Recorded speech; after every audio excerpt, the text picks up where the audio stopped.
Disclaimer. I doesn't claim any of the arts. All the picture shown belongs to the respective artist and company. If you are original owner and want me to remove the video, I will do it immediately.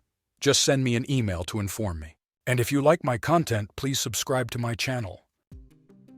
Chapter begins and we see a week prior, Theo confronted Rendon, accusing him of having poor sword skills and firing him on the spot. Furious, Rendon shouted after Theo, insisting he couldn't accept the dismissal since his contract still had time left. Theo coldly replied that as his employer, if he said Rendon was fired, then he was indeed fired. Although Theo wanted to beat Rendon to a pulp due to their troubled history, he felt unsure of his own abilities. His plan was to separate from Rendon and gather more information about him first. Rendon realized that being fired like this would ruin his mission and desperately chased after Theo, pleading for him to reconsider. He warned that reporting the firing could lead to serious trouble for Theo. Just then, Evelyn appeared and suggested they resolve the issue in the Ragnar way, shocking both men. Theo asked if she meant what he thought she did, and she confirmed they should settle it with a sword duel as per the rules of strength. She assured them there was no need to involve the tribunal. The winner would determine the outcome. Excited by the idea, Rendon eagerly agreed, thinking fate was on his side. Evelyn declared that the duel would take place in 1 week, leaving Theo stunned. He silently thought it was unfair while Rendon smirked confidently, fully aware that Theo was not yet capable of defeating him. In the present, 2 knights nearby discussed how Theo couldn't even swing a sword properly. One knight laughed at the notion that Theo could defeat a mid-rank swordsman like Rendon. Rendon smiled smugly at Theo, offering him a chance to back down. He taunted that if Theo apologized now, he would forget everything and spare him from risking his life over pride. However, Theo shot back that Rendon should be the one apologizing for his actions. Infuriated by Theo's defiance, Rendon decided to kill him under the guise of an accident. He believed victory in the duel was assured and invited Theo to make the first move as his teacher. With determination, Theo charged forward and shouted that he wouldn't hesitate. The clash of their swords echoed loudly as Rendon attacked with skillful slashes. The audience watched in disbelief as they expected Theo to lose. Rendon mocked him for being an imbecile and reminded him of his inferior rank as an apprentice swordsman. While Rendon was confident of victory, Theo remained calm and recalled a conversation with Evelyn earlier. Evelyn had explained that if he wanted to rid himself of Rendon for good, he needed to be thorough since Rendon likely had someone backing him. Surprised by her insight, Theo listened as she revealed she had investigated Rendon after noticing his odd teaching methods. She suspected something more sinister was at play and traced all leads back to Camellia Palace. This revelation shocked Theo.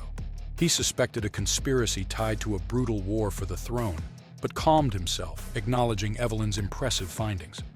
Despite everything, he admitted he wasn't strong enough yet to defeat Rendon and asked what her next move would be. Evelyn encouraged him not to underestimate himself and insisted he could indeed beat Rendon. Back in the present duel, Rendon approached with a mocking grin and demanded that if Theo knelt and begged for forgiveness now, he might spare him. As Rendon swung his sword fiercely at Theo, he was surprised when Theo blocked the strike effortlessly. A sense of unease crept over Rendon as he realized something was off. This wasn't the same weak Ragnar he knew. Theo glared at him with newfound anger and pushed back against Rendon's attacks with surprising strength. The audience gasped as they witnessed this unexpected turn of events. Rendon was being pushed back by someone they thought was hopeless. Among them stood Remington, silently observing while Evelyn smiled proudly at her student's progress. Theo recalled Evelyn's assurance that after just 1 week of training under her guidance, he would easily suppress someone like Rendon. She had also mentioned that Rendon's disgraceful teaching methods disqualified him from being an instructor. As Rendon swung again with all his might, attempting another fierce attack, Theo effortlessly blocked it once more. Panic set in for Rendon as he struggled to comprehend how this so-called weakling could suddenly perform so well. Doubts began swirling in his mind. Had Theo been pretending all along? Desperately trying to regain control of the duel, Rendon questioned why Theo had hidden his true abilities. In response, Theo accused him of having someone behind him and suggested Camellia Palace might be involved. This accusation stunned Rendon into silence for a moment before anger surged within him. In a fit of rage, Rendon swung wildly again, but this time found himself cornered by Theo's relentless attacks. As he struggled to defend himself, doubt crept into his mind. Was it possible that Theo had been aware of his incompetence all along? With determination burning in his eyes, Theo leaped forward and asked if Rendon knew what it felt like to lose an arm before striking decisively through Rendon's arm with a swift motion. The crowd gasped in horror as they watched the severed limb fly through the air while Rendon collapsed in agony. Despite his pain, Rendon hurled insults at Theo while clutching his bleeding shoulder. But now, emboldened by victory and confidence in his newfound strength, Theo stepped closer and reminded Rendon of their past encounters, how once it had been blamed on him for being weak. Theo coldly declared it was now Rendon's fault that he lay dying here today. Memories flooded back from when he had felt hopelessness. Now it was time for revenge. As Rendon panicked and stammered out pleas for mercy, Theo remained resolute. With one swift motion, he beheaded Rendon in front of a stunned audience who could hardly believe what they had just witnessed. The system immediately congratulated Theo on completing his third tutorial quest, while everyone remained frozen in disbelief. Evelyn watched closely with pride as a mysterious figure observed from afar, with satisfaction at what had transpired. As Rendon's head fell to the ground, the system informed Theo that he had exceeded quest objectives and earned a bonus reward. Without hesitation or remorse, Theo accepted it while wiping blood from his face, a testament to how far he had come on this journey. Thank you for watching my video so far. If you like this video, please subscribe to my channel. The crowd was in disbelief at what they had just seen. The so-called fool had triumphed, even though he was just an apprentice swordsman facing a mid-tier opponent. Whispers of confusion filled the air as they questioned how such a thing could happen. Theo, gazing down at Rendon's lifeless form, reflected on his past life and felt astonished that he had once suffered at the hands of someone so weak. But now, he knew everything was about to change. Suddenly, the system chimed in, announcing that his ability called observation had been activated as a reward. Along with that, he received an incredible bonus, a full year's worth of magic power. Theo was amazed by this gift, but was also curious about what observation truly meant. Lost in thought, he didn't notice someone descending from above until it was too late. With a thunderous crash, a figure landed on the stage, shattering the ground beneath him and leaving Theo stunned. As the dust settled, he looked up in horror to see none other than Julius Ragnar, the fearsome demon dragon and commander of the white-armored dragon cavalry.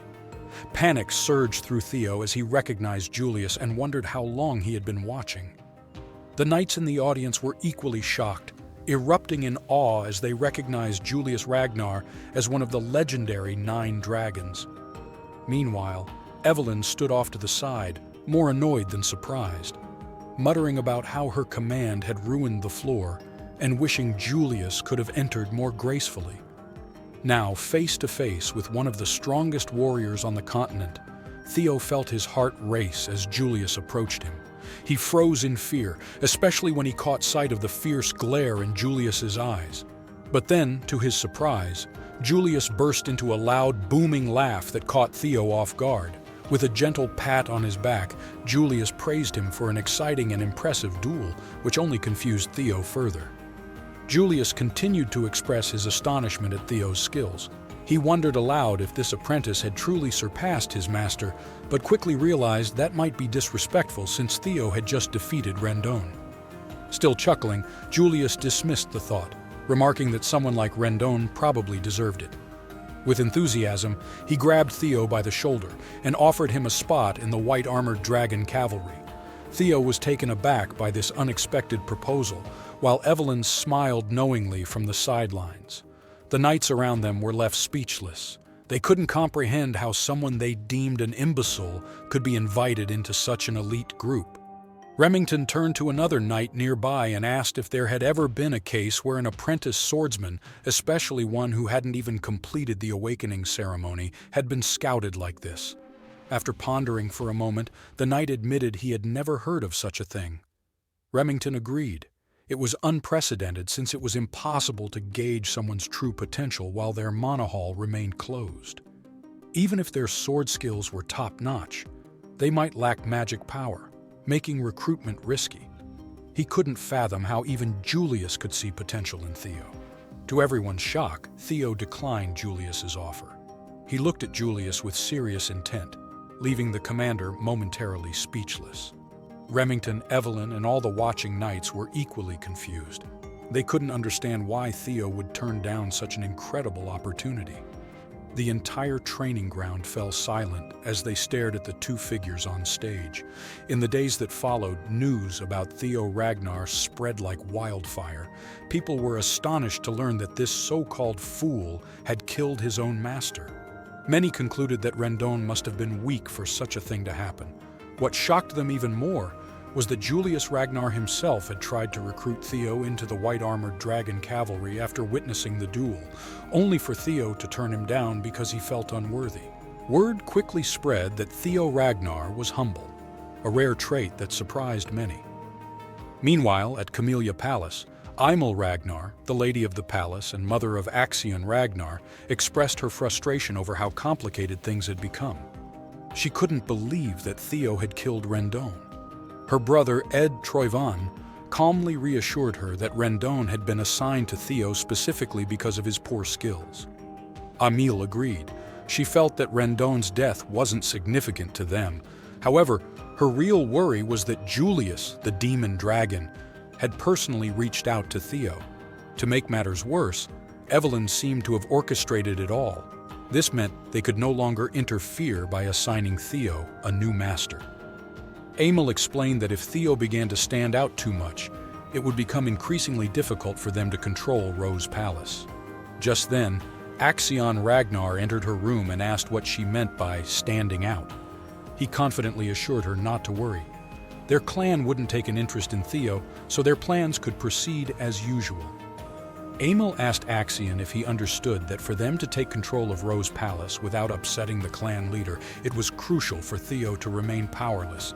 Axion reassured her that Theo was still powerless, and there was no way someone like him could have changed much.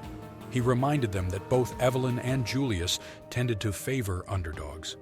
Ed Troyvan sternly warned Axion not to make any rash decisions. Ignoring this cautionary advice, Axion reached for a nearby table and declared that since his mother and uncle were so concerned about things going awry, he would play with Theo a bit to remind him of his place.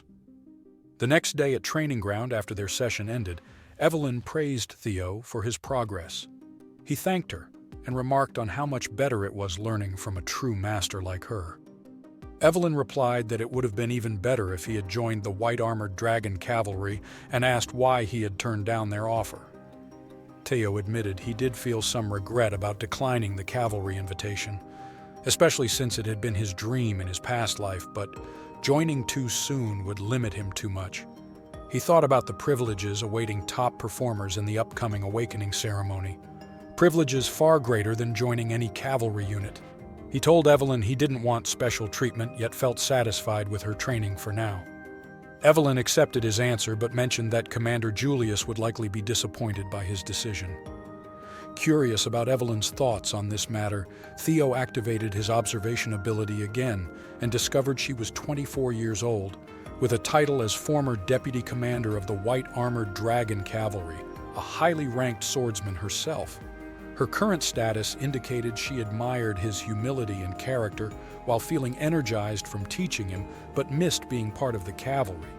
Feeling pleased with this newfound insight into Evelyn's feelings toward him, as well as realizing how useful his observation ability could be, made him smile just then. A young man approached them respectfully, introducing himself as Sybil Drea from Southern Inspection Post. He explained he needed to discuss something important with Theo. Confused yet intrigued by Sybil's serious demeanor, Theo activated his observation skill once more, revealing Sybil Drea was 17 years old, a dun from Southern Inspection Post, and also an apprentice swordsman. Sybil's rank displayed loyalty towards him along with strong admiration and desire for sparring, which left Theo astounded. How could someone so serious be eager for battle against him? At that moment came another surprise. The system announced that Theo's final tutorial quest had begun, to discard his title as Imbecile of Ragnar with a completion goal set at 100%. It also revealed he had already achieved 28% progress. Sybil, feeling a surge of admiration, confessed his desire to follow Theo. He acknowledged that he had previously overlooked him, but now he believed that the title Imbecile suited Theo perfectly, which ignited Theo's anger. Instinctively, he lifted his sword, but before he could act further, Sybil earnestly explained how he had watched Theo train every morning with unmatched dedication. This hard work had led to Theo's incredible progress, something Sybil had witnessed firsthand during the fierce battles against Ren and his recruitment by the demon dragon Julius Ragnar. Sybil declared that Theo had become his idol. He shared that after being labeled the fool of the Southern Inspection Post, he had almost lost hope. However, seeing Theo reignited his spirit. Bowing deeply with his sword raised high, Sybil begged for a chance to clash swords with him. Normally, Theo would have doubted Sybil's sincerity, but after using his observation ability, he confirmed that Sybil was genuine. This unexpected turn made Theo realize that after defeating Rendon, and with rumors of Julius's interest spreading, people driven by feelings of inferiority would likely challenge him. What surprised him more was that some wanted to follow him instead. Theo understood that if he aimed to become the head of the Ragnar clan, he would need followers. His final tutorial quest to discard the title Imbecile of Ragnar was directly connected to this goal. He remembered how in his past life this title had clung to him like a shadow, but now, with fresh opportunities ahead, he was determined to shake it off completely. Turning to Evelyn, he requested a moment alone. With a proud smile, she agreed and encouraged him to showcase his skills. Raising his sword high, Theo formally introduced himself as Theo Ragnar, apprentice swordsman of Rose Palace, awaiting the awakening ceremony. He proudly named Evelyn Nereville as his master. Evelyn beamed at this declaration. In response, Sybil introduced himself as Sybil Drea, apprentice swordsman of the Southern Inspection Post, and a practitioner of Cure Clan swordsmanship, specializing in quick strikes. After their formal introductions, Theo suggested they have a sparring match. Sybil sprang forward without hesitation and launched an attack at Theo.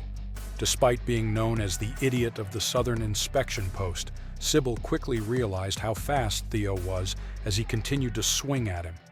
Theo effortlessly blocked each strike, while recalling how in his previous life he would have struggled against even a few attacks. With a powerful swing, he sent Sybil flying across the ground. Though hurt from the impact, Sybil smiled with joy and praised Theo for being an exceptional master. He thanked him for the opportunity to spar and acknowledged how much he had learned. Theo raised his sword again to signal the end of their duel and told Sybil it was a good fight. As he noticed his reflection in the gleaming blade, curiosity struck him about whether he could use his observation skill on himself. Activating it revealed a screen displaying details about himself, Theo Ragnar, still labeled as Imbecile of Ragnar, with talents including player Ragnar observation and 4 locked abilities marked as denied access. His status showed a strong yearning for the awakening ceremony with level 1 stats: Strength 13, Dexterity 14, Vitality 12, Magic Power 190, Intelligence 11, and Luck at -49. A system notification explained that all stats were now visible as numbers. Pleased with his high magic power due to past experiences and the dragon heart within him, he was puzzled by the negative luck stat, wondering if it indicated a curse from his previous life. Deactivating his observation skill, Theo contemplated ways to improve his luck when several men approached from behind him. Evelyn noted that although Rendon was weak, being defeated by Theo and gaining Julius's approval meant that among those who followed Ragnar's rule of strength in society, people would either envy or admire him. The group gathered behind Theo seemed to belong to the latter category. They were knights shocked by the duel between him and Sybil. They questioned whether they could have blocked Theo's strikes if they were in Sybil's position. Among them stood Ignoble, who wanted to spar with Theo but hesitated to ask. Using his observation ability on Iode revealed that he was 19 years old and held the title Pillar of Nan, being a low-rank swordsman with talents in passion and perseverance. His current status showed a strong desire for combat against Theo. With a sigh, Theo called out to Iode, surprising him as he stammered in disbelief at being recognized. Theo simply ordered Iode to step forward for their sparring match. Iode eagerly raised his sword and replied that it would be an honor to fight him, introducing himself as the third son of Viscount Nan, trained in double ascension swordsmanship. In return, Theo introduced himself again as Theo Ragnar from Rose Palace and expressed hope for a good fight between them. Both rushed at each other. Their swords clashed loudly in the air as their skills began to grow through combat experience.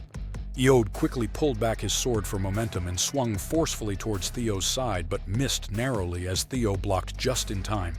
His changing heart swordsmanship proficiency increased alongside basic swordsmanship proficiency due to their clash. Stunned by Theo's skill after admitting defeat, Iode stammered in acknowledgement of his loss. The system informed Theo that he gained Iode's approval, which increased his luck by 1 point, leading him to wonder if gaining people's approval could indeed improve his luck while tracking reputation too. The system also revealed that he earned experience points through combat victories.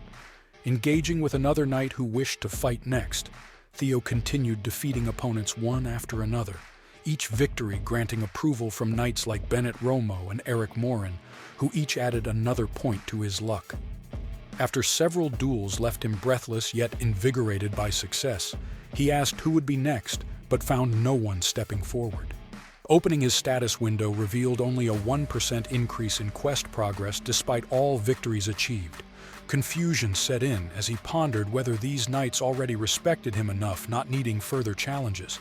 Suddenly a voice broke through. "You seem exhausted. Are you all right?" Turning around revealed Remington Narcio, one of the 4 Hounds of the North who requested a spar with Theo next. Shock washed over him. Remington was part of an elite group including Hulkus Lankare Ragnar Axion Ragnar from Camellia Palace, the strongest warriors preparing for their awakening ceremony generation.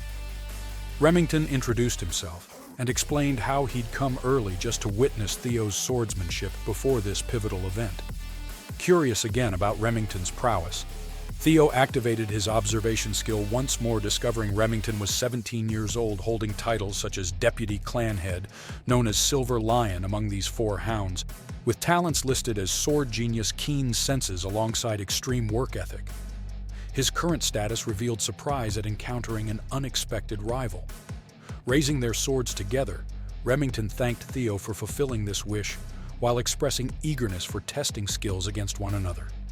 Feeling honored beyond measure, never imagining he'd face such legendary talent, Theo humbly replied it was an honor crossing swords with famed Deputy Clan Head Remington Narcio Silver Lion. As both warriors took their stances, readying themselves for battle, the thrill surged through them both, knowing this fight mattered more than any quest still ongoing. Their swords clashed once more, echoing loudly across the training grounds, while quest progress increased by another 1%. With that, this chapter ends. Thank you for watching this video until the end. Support this channel by liking this video and subscribing the channel. And if you want me to recap another Manhwa or manga, write its name in the comments section. And if you want to know that what happened in previous chapters, you can watch them in this channel. Stay tuned for next chapters.